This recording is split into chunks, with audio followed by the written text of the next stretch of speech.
Hey BooTube, why am I in bed again for this live thing? Um, that's because hang on, wait.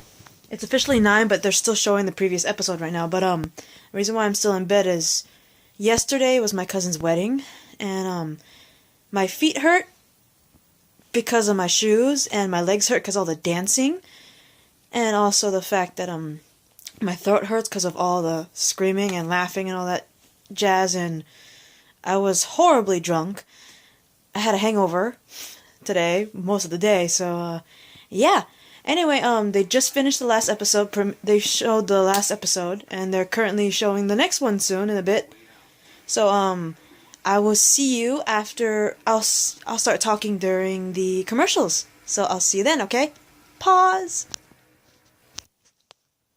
Holy crap, guys! Oh my god! So we start off with Ezekiel, that one guy, God, Richard, who, remember, Richard was a guy who wanted Carol and Morgan to fight and convince Ezekiel to fight.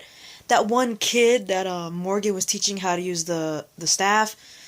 Um, that one right hand man to Ezekiel, the one that's always next to him when he's with Shiva. Like, they're all doing their exchange with the saviors, and like stupid things happen, like what you call it? Richard, not Richard, but one of the saviors pretty much antagonized Richard to the point where they pulled guns at each other. And Ezekiel was pretty much telling Richard, hand over your gun, dude, because they don't trust you, just give the gun.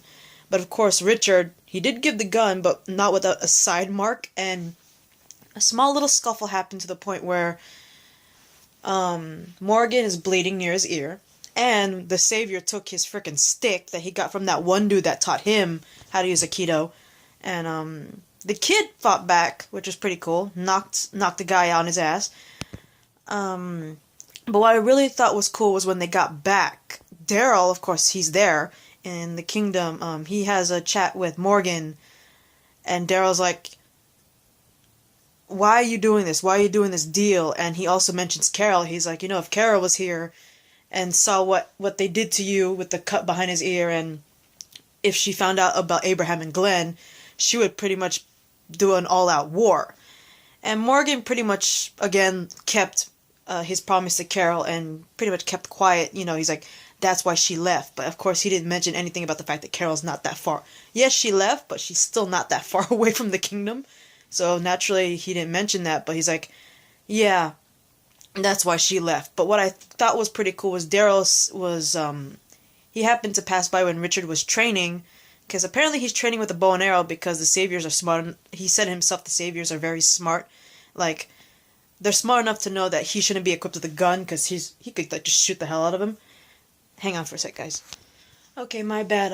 Where was I? Oh, what you call it? Yeah, anyway, Daryl runs into Richard training with a bow and arrow because he mentions to Daryl, the saviors are smart enough to know not to give him a gun because he's most likely going to kill all of them, right? So he's trying to practice with a bow, and he actually gives Daryl a crossbow, which I was like, thank freaking God Daryl has his signature weapon again. I love that. And, sorry, I had to pause because it came back on. Apparently, we see Richard and Daryl teaming up, apparently, because apparently Richard has some sort of plan to take out some of these, to take out some of the saviors, because apparently they travel in, like, packs of 3 or something like that. And at one point, finally Daryl finds out that Carol is actually in a cabin nearby. And, apparently this plan that Richard concocted, apparently will most likely cause the death of Carol, or like sacrifice Carol for this plan, and of course Daryl's going to say no because Carol's one of his closest friends, so that's not going to happen, right? And so they get into a brawl, and to the point where the 3 cars already pass by, and he's like, there'll be more cars, we could do this, but Daryl's like, if anything happens to Carol in any shape or form, I will kill you. And I was like, oh my god. Richard had the balls to try to sacrifice Carol to protect the kingdom, and say that in front of Daryl's face. I was like, you are asking for a death wish. You sacrifice anybody from Rick's group in front of Daryl. you're asking for your ass to get kicked. And this is Carol. Like, Carol's one of the first people that was, like, closest to Daryl, right? So it's like, one, you're trying to sacrifice one of Daryl's family, and the fact that it was Carol? You plain stupid, Richard. You... But, like, something that caught my attention is what Richard said at the end before the commercial went on, is the fact that, Richard said that he would die for the kingdom. And what Daryl said really got to me, because he's like, why don't you do it then?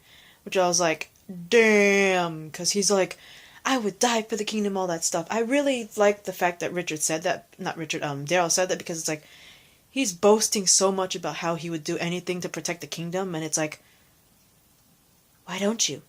You know what I mean? It's like, you're just sneaking around making these plans, sacrificing other people around you, and yet you're not really doing shit to protect the kingdom. You're not doing anything, right?